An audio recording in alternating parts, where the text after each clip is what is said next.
Çok güzeldir. Çok güzel. Çok tatlıdır. Ve bir de söz var ki en güzel dil tatlı dildir derler ya. Elbet. Tatlı dil nerede olsanız olunuz, kaysı dilde laf etseniz laf edin ama insan tatlı dilli olacak.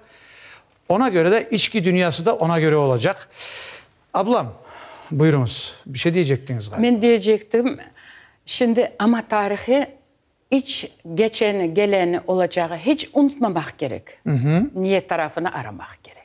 Evet. Bunu da başlamak gerek beşikten, evet de balada küçük vaktinden bizim ailemizden başlamak gerek. O analar yuklattığı vakitte balaya bütün kendi sevgisini, duygusunu bildirse, duydursa o bala ileride güzel bir terbiyeli insan olup millet sever, insan sever, vatanını seven insan olup çıkar. Hayırlı insan olur yani. Onun için ben derdim ki haydi neniden başlayalım. Buyurun ya. Beşikten başlayalım. Beşikten başlayalım. Ne güzel. Yukla balam tatlı tatlı, seziklenme yanındayım. Erten sabah beşiğine güneş saçar altın nurun.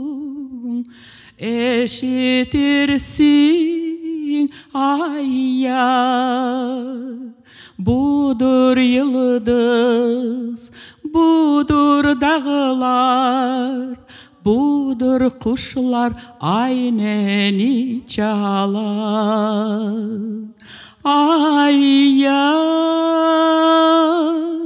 ayya, ayya. Senin tatlı nazik yukun, yukla oğlum, yukla kızım.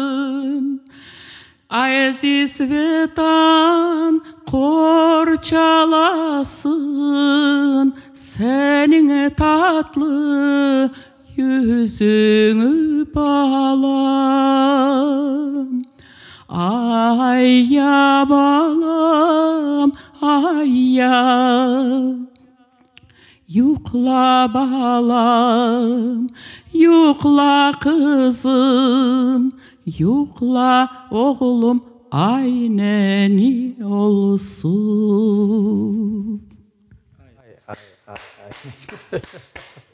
Bala olasım geldi şimdi doğrusu. Bu her bir bizim nelerimiz, yaş analarımız belki kızlarına, balalarına, oğlanlarına aileni çalarlar. Bu da işte bütün Yarılarlar. balalarımıza beşikten başlasın. Bala sayan kendini kim bala say hepsine gelsin bu şimdi. Evet. Güzel bir hediye oldu.